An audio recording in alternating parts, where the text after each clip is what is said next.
Hey, how's it going, guys? Welcome back to my YouTube channel. My name is George and I'm your friendly neighborhood anime and manga fan. I love all things anime and all things manga, and I'm here today to talk about Mashle, Magic and Muscles Season 2, Episode 7. So, what did I think about this week's episode? I'll just say it right off the bat, this week's episode was fantastic, and I thought that the fight between Mash and Macaron was phenomenal. I thought that the fight sequences were so creative, and I love just the way that this fight played out. You know, it was pretty much like a perfect counter to Mash himself, because the way that you see Macaron's little magic, how it affects Mash, is more like, it's not a physical thing where Mash can just kind of punch through it. It's something much more than that, and I thought that the way that they executed it was fantastic in this week's episode. Now, before I go any further with this week's episode, I just want to give you guys a quick reminder to make sure to subscribe to my YouTube channel so you guys can be up to date with all my anime and manga, as well as all my Mashle, Magic and Muscles content that I'll be providing in this channel. It really helps out a lot, and I would really appreciate it if you guys could subscribe to my YouTube channel. So if you guys could, please subscribe to my YouTube channel. Now, with all that out of the way, let's get into this week's episode. So in this week's episode, it starts off where we see a shadowing figure in the background, and we see that pretty much he's like flying a dragon, and we don't know pretty much who this person is, but we have an idea of who it is, but I won't spoil just yet. But pretty much this is in the back of the episode, like the back burner of the episode, something to keep your, mind to, like, thinking about, who's this person. But continuing from that, we see that Mash is fighting Macaron, and pretty much they're having, like, Macaron spamming all these spells, pretty much like last week where we see those little sphere things, and Mash is avoiding them, and eventually it comes to a point where Macaron is like, hey, so I can tell that you're trying to protect something, so, like, how about you get rid of whatever you're trying to protect so we can go all out? And of course, Mash was protecting his cream puff. He pulls it out of his freaking coat and he's like, oh, yay. And he starts like running around. It's like, what the heck? So then you're like thinking to yourself, like, really? Like, that my man had a Macaron all along? Like, what's going on? And pretty much then they start really fighting, and this fight, continues to, keep escalating more and more. And eventually you see that pretty much Macaron uses like this spell where you have all these like speakers everywhere, and they're supposed to like blow your eardrums, because we see that earlier, we see that he throws a punch, and it's like a punch made out of musical notes, and Mash tries to punch through it, but then nothing happens, faces through him, but his ears start bleeding, and he starts talking about, like, it's sound, like you can't just punch sound. And as Mash eventually kind of like starts like realizing that, you're thinking to yourself, well, how is he gonna beat him? And especially when he uses this like spell where all these speakers are next to him, and it looks like they're gonna bass boost and just like blow his eardrums and annihilate him. And that's what proceeds to happen with Macaron. He uses that spell, and you think to yourself like, oh no, Mash is gonna get bodied, and you don't see anybody. Like, the spell resolves, a big crater happens in the floor, and everybody's like, where's Mash? And we see pretty much that Mash proceeds to grab Macaron's leg from underground, bury him up to his like head. So all you see is Macaron's head like hanging in the floor, and Mash comes out of the ground. And how it was explained is that pretty much right before the sound connected, like right before Macaron used his spell of like the bass boost like speakers, Mash dived into the ground and pretty much like a mole, and then eventually like pulled Macaron down. It's crazy science that never exists. Like, this can never happen in the real world, but it's fantastic, it's funny.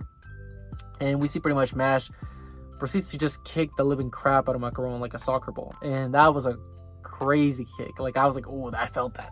And not just that, but then he proceeds to get on top of him and just starts pummeling him. Like, my man is not letting him breathe, and I can see why, because as we find out, pretty much Mash is doing this beatdown on Macaron, and everybody's like, yeah, you gotta, everybody's talking about like, yeah, you have to take this fight like now, because Macaron hasn't even used his second.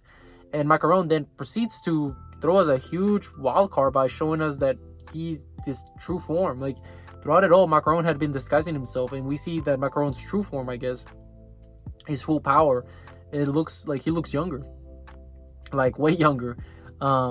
I don't know if he still has the same age or he just like looks younger or whatever, but the point is, this is Macaron's true form, and this form like is pretty powerful, because we see that he pretty much, at the snap of his fingers, he can just teleport anywhere, like from what the sounds of it, or not teleport necessarily, but just like pretty much move so fast that like it's the speed of sound. Like, and you see that he gets right behind, like, right next to Mash, blows in his ear. Mash is like freaked out, And throughout it all, pretty much Mash is trying to like connect the hit, but he can't because he's so fast. And Macaron like starts kicking him, and you know Mash is a little bit in the back foot, like in the back foot of the fight. Like, you know, he's taking a back foot into this fight, and he's trying to realize like, how can I take this guy down? He can't connect any hits. He can't like get him at all. But eventually, we see that pretty much Macaron, as he's lining up this attack, and it looks like an attack of like sound, or like a laser kind of thing. I don't know. It was kind of hard to make out, but the point is, it was like this sound based attack was gonna go head on into Mash, but then they explained that Mash was touching the wall, and the vibrations, because like sound travels faster at solids or something like that than it does in the air. So Mash was able to tell that the attack was gonna hit him, and Mash has crazy reflexes, so he was able to avoid it, and then pretty much give a clothesline, like a nasty clothesline, like to Macaron. Like, it was insane. Macaron's freaked out. He's like, no way. And like, if any of you guys are WWE fans, JBL, that was a clothesline from hell. That was clean. JBL would be proud. Mash. But yeah, Mash gets this clothesline off, and you know, Macaron is like, all right, enough of this. I guess I gotta go all out. And then you proceed to see him use like his true power, which is his second. That you see like his like an aura around him, and this second summons a big like bell, and it's called like Death Gong or something like that. And from my understanding is that pretty much this bell, in less than a minute or 2 minutes, I could be wrong, pretty much in a minute's time, it will ring and just completely like pretty much like crash anything that's there, I guess, from my understanding. So pretty much he uses this gong, and he says like, okay, you got a minute to take, I think it's 1 minute actually. He's like, you only have 1 minute to take me down, and you have to either take the one away from me, or else this spell will connect and you'll be knocked out. Like, there's no way you're tanking this. It's a 2 kilometer kind of range attack. You're done if this connects. So then Mash is like, all right, screw this. So he's trying to like catch him, but he can't because he's so fast. But eventually, because we see that Mash at one point, I guess, threw tartar sauce at him or something, so his fingers are kind of sticky from earlier. There comes a situation where there's like 10 seconds left. Mash does, this was a Togashi like homage, I think. Like if any Hunter x Hunter fans, I think this was an homage to Gon versus Hisoka, and I'll explain why. Pretty much Mash grabs the floor and lifts it up like a big square, like a big tile, and throws it at Macaron to distract him, so he doesn't know where he's at. Then he proceeds to crack the rock to throw off like Macaron's time. So he's like, okay, he can only go left or right, and he sees that Mash is gonna use his right hand. So then Macaron goes right, but then he sees that Mash fainted him. So Mash is going the same way as Macaron. And we see that Macaron's like, that's cool and all, but you still can't reach me. There's no way you can reach me from this range. And he proceeds to be wrong, because Mash uses through his pinky, he was able to capture Macaron. And you're like, whoa. So then he proceeds to, you know, tackle him down right before the timer, breaks the one, and pretty much Macaron concedes. It's like he pretty much admits his defeat. And officially, Mash is a divine visionary from the standing of this exam. And that was awesome. Everybody's celebrating it. But even though it sounds cool and all, there's no time to celebrate, because we see that pretty much who shows up, the person from earlier in the episode, the masked person, which is Innocent Zero. And Innocent Zero shows up playing no like games at all. He shows up, everybody's freaking out, like, whoa, you see this aura, everybody's like being tackled to the floor kind of thing, like, or like the gravity's heavier. And we see that pretty much Innocent Zero proceeds to cast a spell and freezes time itself. And then he goes up to Mash, is like, soon I will be complete, my son. And you're like, what? So he's saying that I'm here to take you, my son.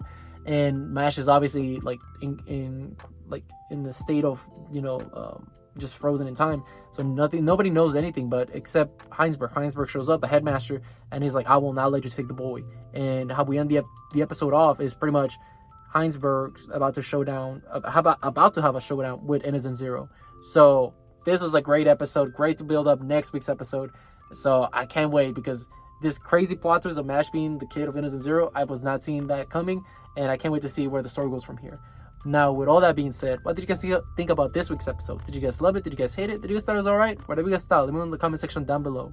Also, thank you so much for sticking all the way to the end of the video. I really appreciate it. And don't forget to like, comment, and subscribe to my YouTube channel for more anime and manga, as well as more Mashle, Magic, and Muscles content in the near future. But yeah, with all that being said, I hope you guys have a great rest of your day. Bye-bye.